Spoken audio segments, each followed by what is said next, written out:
என் உயர்வின் மேன்மை எல்லாம் இப்பொழுதும் தேசத்திலே நாங்கள் பழுகும்படிக்கும் பெருகும்படிக்கும் எங்களுக்கு இடம் உண்டாக்கின உலக இரட்சகரும் அருமை மீட்பருமாகிய கர்த்தராம் இயேசு கிறிஸ்துவுக்கே உரியது, இயேசு ராஜாவுக்கே உரியது, யூத கோத்திரத்து சிங்கத்துக்கே உரியது. இப்போ நம்ம 2வது மீட்டிங்கில் நாங்கள் என்னென்ன ஆண்டவரோட வார்த்தைகளை வெளிப்பாடுகளையும் பேசினோமோ அதை நான் உங்களுக்கு வாய்ஸாக போட்டு விட்ருக்கேன். அது என்னன்னு நம்ம இன்றைக்கி கேட்போம். ஆமாம், பர்ஃபெக்ஷன் இதை பற்றி ஆண்டவர் வெளிப்படுத்தினார். பர்ஃபெக்ஷன் நம்ம வாழ்க்கைக்கு, எல்லாரோட வாழ்க்கைக்கும் அவசியமான ஒன்றா, கட்டாயமான ஒன்றா. Perfection is necessary but not compulsory. Perfection நம்ம வாழ்க்கைக்கு தேவையான ஒன்று தான், அது நல்ல விஷயந்தான். அதை நம்ம அடையிறதுக்கு முயற்சி எடுக்கிறதுல தப்பே இல்லை. அதை நம்ம எல்லா விஷயத்துலையும் எதிர்பார்க்குறோம், அது ஒரு நல்ல விஷயந்தான், இல்லைன்னு நான் சொல்லலை. ஆனால் பர்ஃபெக்ஷன் அவசியமான ஒன்றா, கட்டாயமான ஒன்றா? பர்ஃபெக்ஷன் அவசியமான ஒன்று தான், கட்டாயமான ஒன்று கிடையவே கிடையாது. நம்ம எல்லாரோட வாழ்க்கையும் பர்ஃபெக்டாக இருக்கணும், நல்ல வாழ்க்கையை வாழணும், பர்ஃபெக்ட் லைஃப்பை நம்ம வாழணும், நல்ல பர்ஃபெக்டான லைஃப் பார்ட்னர் நமக்கு கிடைக்கணும், எல்லாம் சரியாக செஞ்சு நம்மளையும் நல்லா கைட் பண்ணுற ஆள் கிடைக்கணும், பர்ஃபெக்டான ஒர்க்கர் நமக்கு கிடைக்கணும், நமக்கு கீழே வேலை பார்க்குறவங்க பர்ஃபெக்டாக எல்லாத்தையும் செய்யணும், நம்மளை வச்சு வேலை வாங்குகிற ஹையர் அஃபீஷியல்ஸ், நமக்கு மேலே உள்ள அதிகாரிகள், பாஸு, இவங்கெல்லாம் நம்மளை சரியாக நடத்தணும். இதெல்லாம் நல்ல எதிர்பார்ப்பு தான். வாழ்க்கையில் நம்ம இதை எதிர்பார்க்குறதுல தப்பே இல்லை, எல்லோரும் இதை எதிர்பார்க்குறோம், இல்லைன்னு நான் சொல்லவே இல்லை. ஆனால் இது இல்லைன்னா, ஆமாம், இது கட்டாயமாக இருக்கணும் அப்படின்னு நம்ம எதிர்பார்க்குறோம்.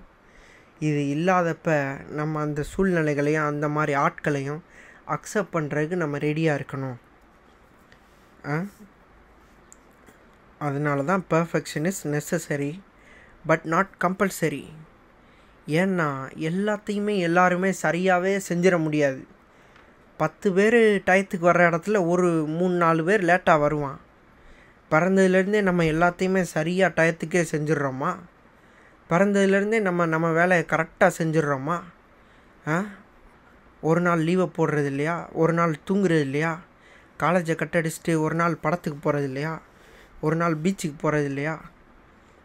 அது மாதிரி தான்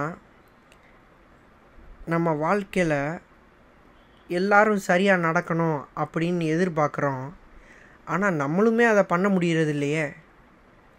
அப்போ இருந்தால் வச்சுக்கோங்க பர்ஃபெக்ஷன், இல்லைன்னா அதையும் வச்சுக்கிறதுக்கு ரெடியாக இருங்க, தயாராக இருங்க.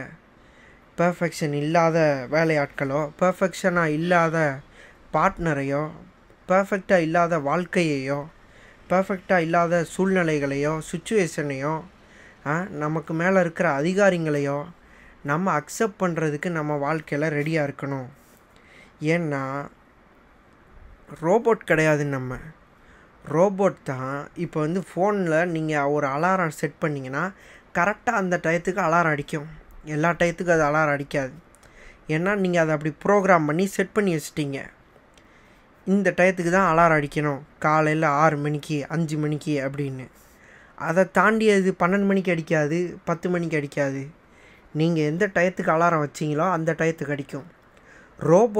ஒரு ரோபோட்டுக்குள்ளே என்ன ப்ரோக்ராம் பண்ணி வச்சுருக்குறாங்களோ அந்த மாதிரி தான் அது செயல்படும். அதை மட்டும்தான் அதுக்கு செய்ய தெரியும்.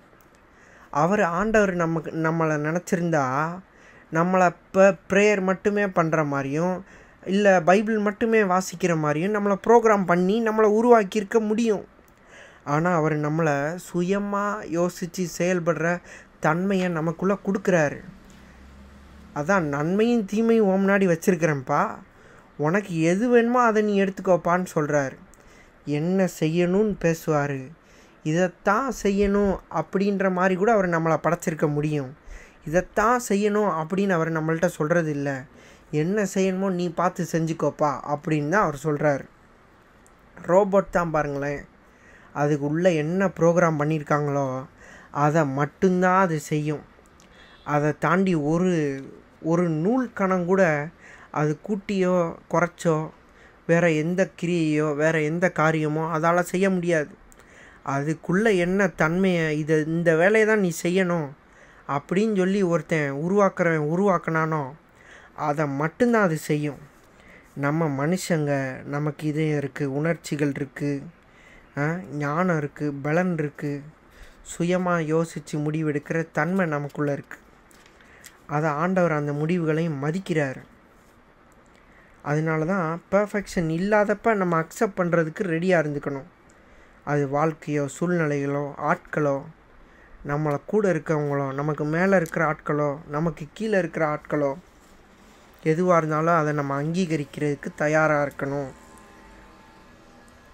அதை பற்றி தான் நம்ம பார்த்தோம் பர்ஃபெக்ஷனில். அடுத்து ஆண்டவர் தாவீது வாழ்க்கையை வச்சு கொஞ்சம் ஒரு வெளிப்பாடு பேசினார். தாவீது வாழ்க்கையில் நீங்கள் பார்த்தீங்கன்னா அவனோட இருதயத்தில் ஒரு மிக உன்னதமான தேவ திட்டத்தை ஆண்டவர் போட்டு வச்சுருந்தார். என்ன திட்டம்னா தேவாலயம் கட்டணும் அப்படின்ற ஒரு திட்டம். தேவாலயம் கட்டணுன்றது தாவீதுக்கு ரொம்ப ரொம்ப பிடிச்ச ஒரு மிஷன் கூட. அவன் இதை விட பயங்கரமான வெற்றிகளை எல்லாம் அவன் அடைஞ்சிருக்கிறான். கோலியாத்தை ஜெயிச்சிருக்கிறான். வரலாற்றில் மிக முக்கியமான ஒரு சம்பவமாக கருதப்படுறது இந்த தாவீது கோலியாத்து சண்டை. எல்லா இடத்துலையும் இதை மென்ஷன் பண்ணுவாங்க. கீரியும் பாம்பு மாதிரி ரெண்டும் ஒன்றுக்கு ஒன்று சளைச்சதில்லை. இன்றைக்கி வரைக்கும் அதை மென்ஷன் பண்ணி பெரிய பெரிய பேச்சாளர்கள் பேசுகிறது உண்டு. கம்பேரிஷனில் மிகப்பெரிய வெற்றியாக அது கருதப்பட்டது. ஏன்னா அவன் இயற்கையின் நியதியை உடைச்சான். பெருசாக இருக்கிறவன் தான் ஜெயிப்பான் எப்பயும் அப்படின்ற நியதியை, அந்த இயற்கையின் இயற்கையோட விதிமுறையை நொறுக்கிறான் அவன் கோலியாத்தை ஜெயிச்சு.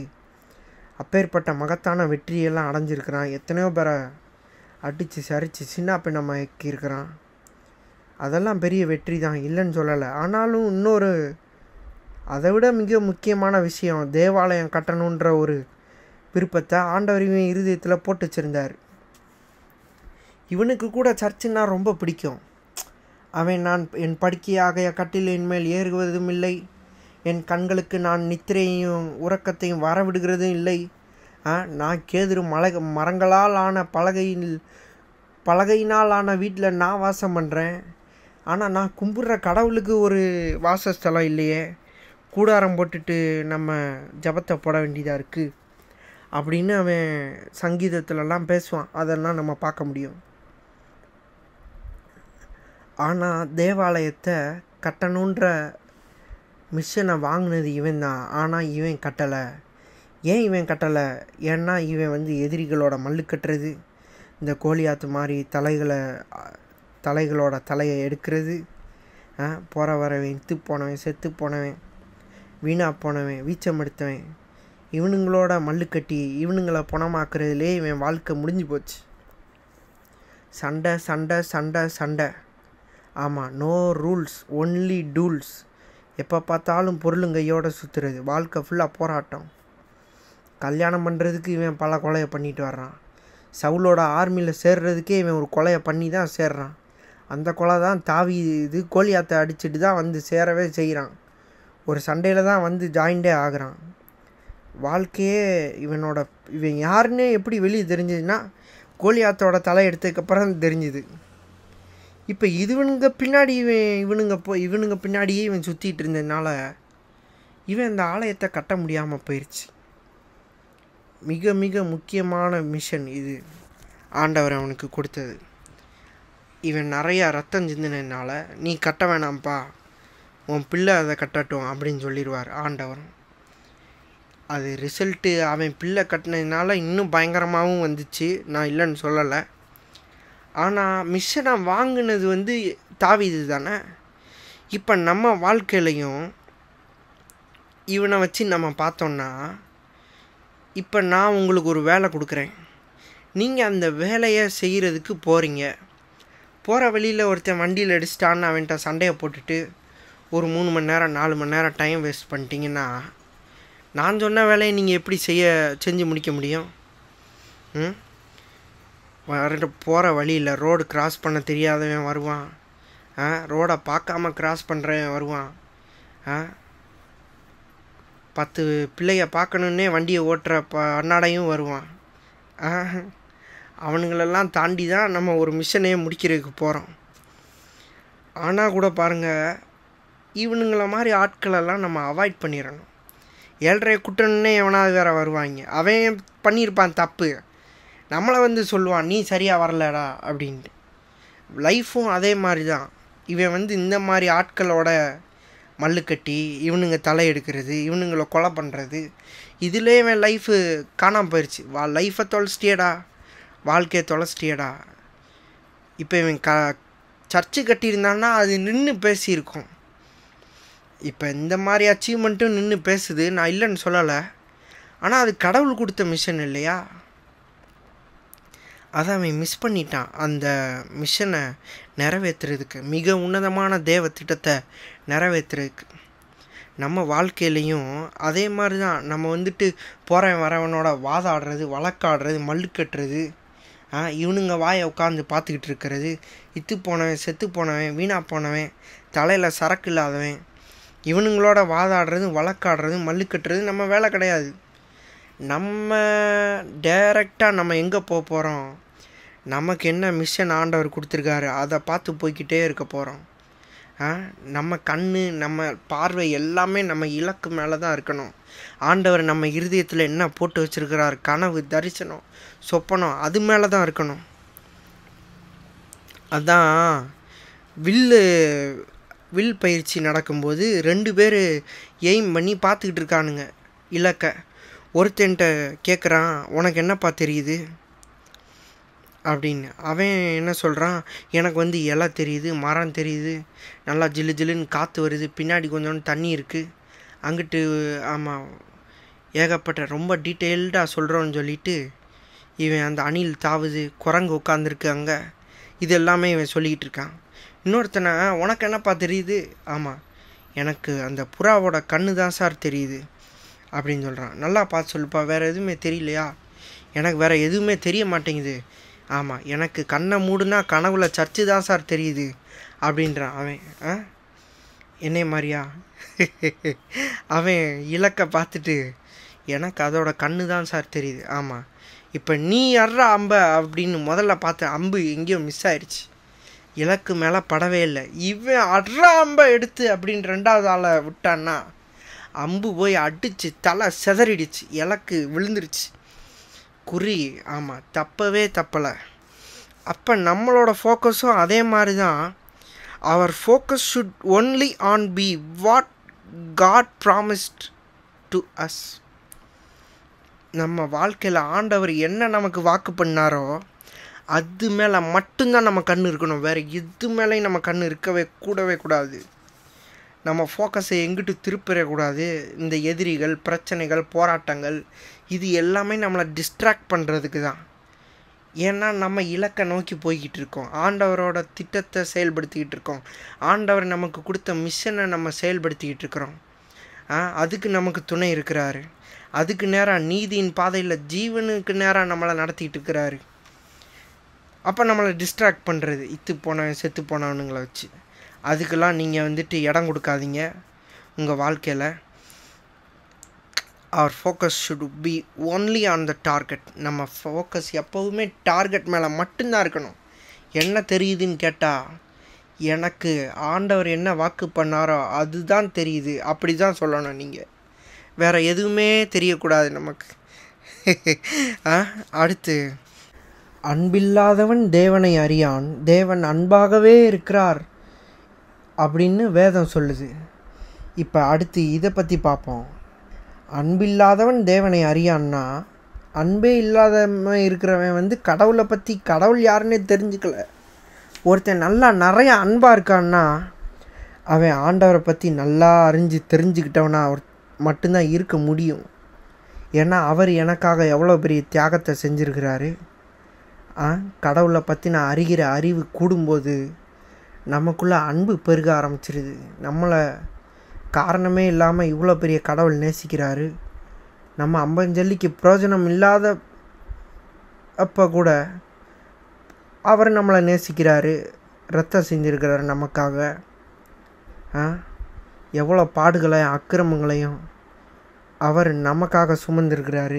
இந்த மாதிரி வெளிச்சம், இந்த மாதிரி வெளிப்பாடெல்லாம் வாழ்க்கையில் கிடைக்கும்போது நம்மளும் நல்ல அன்புள்ளவங்களாக மாறிடுவோம். கடவுள் யாருன்னு தெரிஞ்சிக்க, அறிஞ்சிக்க, புரிஞ்சிக்க ஆமாம், அன்பு தான் நம்மளை ஃபில் பண்ணிடும். எல்லா இடத்துலையும் அன்பை பரப்புகிற ஒரு ஆளாக மாறிடுவோம்.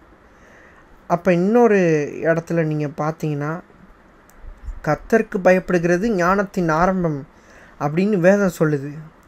ஒருத்தன் நல்லா கடவுள் பயம் உள்ளவனாக இருந்தான்னா அவன்கிட்ட ஞானம் பெருகி இருக்கும். நல்ல நிறைய ஞானம் வேணும் அப்படின்னா கடவுளுக்கு பயப்படுற பயம் உள்ளவங்களாக இருக்கணும். நம்ம எப்படி கடவுள்கிட்ட நெருங்குறதுக்கே பயப்படணுமா? ஏதாவது பேசினாலே போட்டு தள்ளிடு, அப்படி இல்லை. நம்மளை எதிர்க்கிற எதிரிகளை போட்டு தள்ளினார் பழைய ஏற்பாடில். அதைத்தான் நம்ம பார்க்க முடியும். நமக்காக தான் அவர் யுத்தம் செஞ்சதை நம்ம பார்க்க முடியும் பழைய ஏற்பாட்டில். அது எல்லாமே நம்ம ப்ரொட்டெக்ஷனுக்காக. நம்ம நெருங்குறதுக்கெலாம் பயப்பட தேவையில்லை. எப்படி தகப்பன் மேலே நம்ம மரியாதை வச்சுருக்கிறோமோ, தகப்பன் வீட்டில் இருந்தால் அது வீடு வேறு மாதிரி இருக்குது, வீட்டில் இல்லைன்னா அப்போ வீடு வேறு மாதிரி இருக்குது. அந்தளவு மரியாதை கொடுக்குறோம்ல தகப்பனுக்கு. அது மாதிரி தான் அப்பா நம்மளை பார்த்துக்கிட்டு இருக்காரு அப்படின்ற உணர்வோட வாழ்க்கையை வாழ்கிறோம்ல, அதுதான் கர்த்தருக்கு பயப்படுற பயம். அது போதும். இந்த நியாயப்பிரமாண பிரசங்கிகள் பயத்தை ரொம்ப லோடு ஏற்றிட்டாங்க. கடவுள்கிட்டே நெருங்குறதுக்கு பயத்தை உண்டு பண்ணிட்டாங்க. கிருபை பிரசங்கிகள் கடவுள்கிட்டலாம் நம்ம பயப்பட தேவையில்லை அப்படின்ற பேரில் கடவுள் பயத்தையே தூக்கி விட்டுட்டு எல்லா அநியாயத்தையும் அக்கிரமத்தையும் அயோக்கியத்தனத்தையும் செஞ்சுக்கிட்டு இருக்கானுங்க. அட பாவிகளா, டேய், கடவுள் பயத்தை தூக்குறது கடவுளை இன்னும் நெருங்கி போகிறதுக்கு, இன்னும் அவரோட நான் தைரியமாக அவர் சமூகத்தில் போய் நின்று அவரோட இருக்கிற உறவை வலுப்படுத்திக்கிறதுக்கு, பலப்படுத்திக்கிறதுக்கு. ஏற்கனவே அது வலுவாக தான் இருக்குது, இல்லைன்னு நான் சொல்லலை. நான் தைரியமாக கடவுள் சமூகத்துக்கு போகிறதுக்கு தான் கடவுள் மேலே உள்ள பயத்தை நான் தூக்கணுமே தவிர, கடவுள் பயத்தை தூக்கிட்டு நான் போய் அநியாயமும் அயோக்கியத்தனமும் அக்கிரமும் செஞ்சுறது அவர் சித்தம் கிடையவே கிடையாது. இதை நான் சொல்லணுன்ற அவசியமும் கிடையாது. இதை நான் சொல்லாமலே உங்களுக்கு தெரியும்னு நான் நம்புகிறேன். அப்போ நிறைய அன்புள்ளவங்களாக இருக்கணும்னா நம்ம கடவுள் யாருன்னு தெரிஞ்சுக்கணும். நிறைய ஞானம் உள்ளவங்களாக நம்ம இருக்கணும்னா கடவுளுக்கு பயப்படுற பயத்தோடு இந்த பூமியில் வாழணும். அது எந்த அளவு பயப்படணுன்றதையும் தெரிஞ்சு வச்சுக்கணும் நம்ம.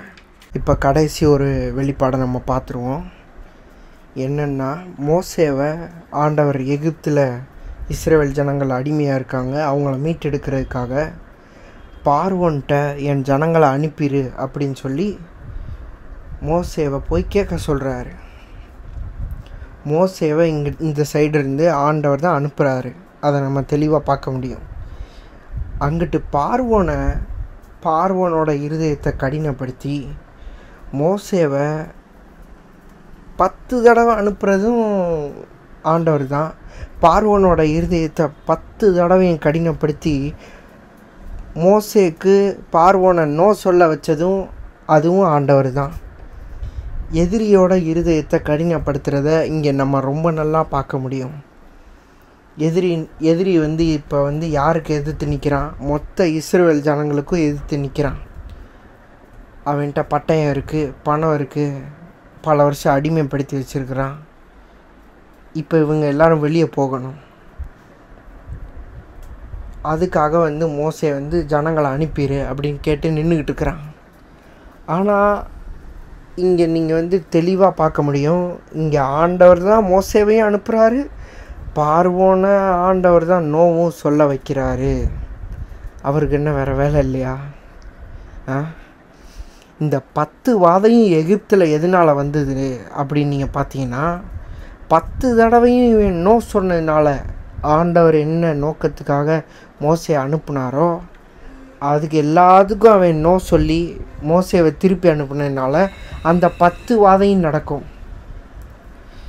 யார் உன் கடவுள், நாங்கள் ஆராதிக்கும்படி எங்கள் ஜனங்களை போக விடு அப்படின்னு சொல்லி மோசே போய் கேட்பான். நீ ஆராதிக்கிற கடவுள் யாருன்னு கேட்பான் அவன். அப்போ நீ யாருன்னு கேட்டல, காட்டுன்னு காட்டுறேன் நான் யாருன்னு அப்படின்னு தான் அந்த 10 வாதைகள் நடக்கும். அவர் ஏன் இதெல்லாம் பண்ணுறாரு? நம்ம வாழ்க்கையில் பல இடத்துல கதவுகள் பூட்டப்பட்டிருக்கலாம், நமக்கு நோ சொல்லியிருக்கலாம். முக்கியமான விஷயம், நோ நீங்கள் வாங்கியிருந்தீங்கன்னா இதை நல்லா கவனித்து கேளுங்க. உங்களுக்கு நோ சொல்லியிருக்கலாம், சில டீலை கேன்சல் பண்ணியிருக்கலாம் உங்கள் வாழ்க்கையில். எதிரிகள் திட்டமிட்டு அப்படி பிளான் போடுறானுங்க, இப்படி பிளான் போடுறானுங்க, ஸ்கெட்சு போட்டானுங்க, ஒரு டோரை க்ளோஸ் பண்ணிட்டானுங்க, ஒரு டீலை கேன்சல் பண்ணிட்டானுங்க. எதிரிகள் நோ சொல்ல வச்சுட்டானுங்க என் பாதையில் அப்படின்னு நீங்கள் நினைக்கலாம். ஆனால் இந்த விஷயத்தை பற்றி ஆபிரகாம் கிட்ட அன்னைக்கே பேசியிருப்பார். என்னைக்கு அவன் ஒத்த பிள்ளையை வச்சுட்டு உட்காந்துட்டு இருக்கும்போது. இன்றைக்கி அந்த ஒத்த பிள்ளை தான் பழுகி பெருகி பெரிய சந்ததியாக மாறி எகிப்து தேசத்தில் அடிமையாக இருக்குது. அவன்கிட்ட அன்றைக்கே என்ன சொல்லிட்டாரு, உன் சந்ததி 400 வருஷம் அடிமையாக இருக்கும்பா. அது உனக்கு தெரியாமல் இருக்கிறதுக்கு எனக்கு மனதில்லை, நான் அதனால் இதை சொல்கிறேன். ஆனால் கடைசி போகும்போது மிகுந்த கொள்ளையுடைமையோட புறப்பட்டு போவார்கள் வெளியே அப்படின்றத ஆபிரகாம் கிட்ட ஆண்டவர் அவன் ஒரு பிள்ளையை வச்சுட்டு உட்காந்துட்டு இருக்கும்போது அன்னைக்கே சொல்லிடுவார். இப்போ நீங்கள் இங்கே தெளிவாக பார்க்கலாம். உங்கள் வாழ்க்கையில் நோ சொல்லியிருக்கலாம், உங்கள்கிட்ட 7.5 கூட்டியிருக்கலாம், ஏதாவது ஒரு தடையை போட்டிருக்கலாம், ஒரு டோரை க்ளோஸ் பண்ணியிருக்கலாம், ஒரு டீலை கேன்சல் பண்ணியிருக்கலாம், அதை ஆண்டவரே கூட பண்ண வச்சுருக்கலாம். சில இடத்துல வேலை வாய்ப்புக்கு ஆமாம் நீ கேட்டு போன்னு உங்களையே கூட அவர் அனுப்பியிருக்கலாம். அவனை உட்காந்துருக்கிற அவனை கூட அவர் நோ சொல்ல வச்சுருக்கலாம்.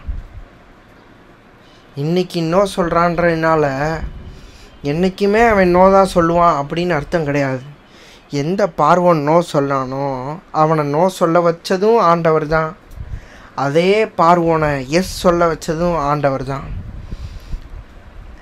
எந்த பார்வோன் ரிஜெக்ட் பண்ணானோ அவன் சொல்கிறான், நீ ஆடு மாடை விட்டுட்டு போயிரு, பிள்ளைகளையும் ஆடு மாடையும் விட்டுட்டு போயிருன்றான் ஒரு தடவை. இன்னொரு தடவை ஆடு மாடை விட்டுட்டு போயிரு, இன்னொரு தடவை பொருளெல்லாம் விட்டுட்டு போயிரு, அப்படியே போயிரு அப்படின்றான். எல்லாமே எங்களுக்கு வேணும், ஆடு மாடு வேணும், பிள்ளை வேணும், நாங்கள் உழைச்சதுக்கு உண்டான பணம் வேணும், எல்லாத்தையும் நீ கொடுத்தேன்னா தான் நாங்கள் போவோம் அப்படின்னு இவன் பேசுகிறான். இந்த 10 வாதையும் அந்த கேப்பில் தான் நடக்குது. ஒவ்வொரு தடவையும் இவன் ஒவ்வொரு டீல் பேசவும், ஒவ்வொரு தடவையும் அதுக்கு இவன் நோ சொல்லவும், மோசே எங்களுக்கு எல்லாமே வேணும், நாங்கள் உழைச்சிருக்கிறோம் இத்தனை ஜென்ரேஷனாக, எங்களுக்கு எல்லாத்தையும் கொடுத்து அனுப்பு அப்படின்றான். நாங்கள் பலி கொடுக்கணும், ஆராதிக்கணும், ஆடு மாடெல்லாம் கொண்டு போய் அப்படின்னு இவன் சொல்ல, இங்கேயே வச்சு பலி கொடுங்கப்பா அப்படின்னு பார்வோன் சொல்ல, பலி கொடுத்தா ஓன் ஜனங்கள் அவன் ஆடு மாடை தான்டா வச்சு கும்பிட்டுக்கிட்டு இருக்கிறான், அவன் கல்லெறிய மாட்டானாடா எங்களை, என்னடா இப்படி பேசிக்கிட்டு இருக்க, ராஜாவாடா நீ அப்படின்னு இவன் சொல்ல, இது மாதிரி நிறைய நடக்குது. எந்த பார்வோன் நோ சொன்னானோ 10 தடவை, அவனை 10 தடவையும் நோ சொல்ல வச்சதும் ஆண்டவர் தான். அவனை 11வது தடவை எஸ் சொல்ல வச்சதும் ஆண்டவர் தான். அது இன்னும் பயங்கர ஆசீர்வாதமாக வந்து முடியுது. அவன் முதல்ல போயிருந்தான்னா எதையாவது விட்டுட்டு போயிருந்திருக்க வேண்டியதாக இருக்கும்.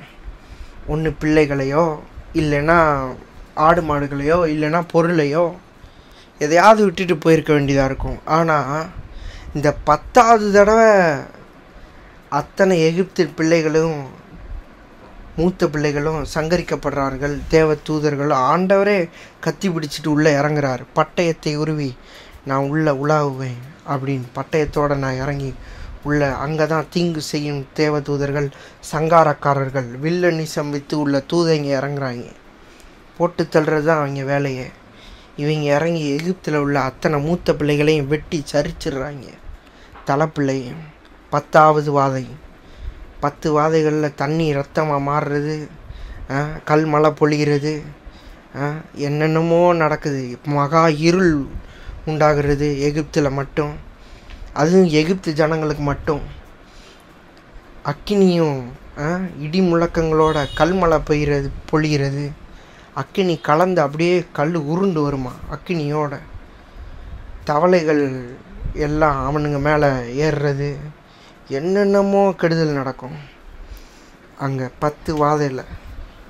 மகா பயங்கரமாக ஆண்டவர் தான் வல்லமையை காட்டுன்னு காட்டுற ஒரு இடமா இருந்துச்சு எகிப்து. அதுவும் நெகட்டிவ் ஷேடில் ஆண்டவரோட வல்லமை அவ்வளோ தூரம் நெகட்டிவ் ஷேடில் எந்த இடத்துலையுமே பூமியில் வெளிப்பட்டதில்லை.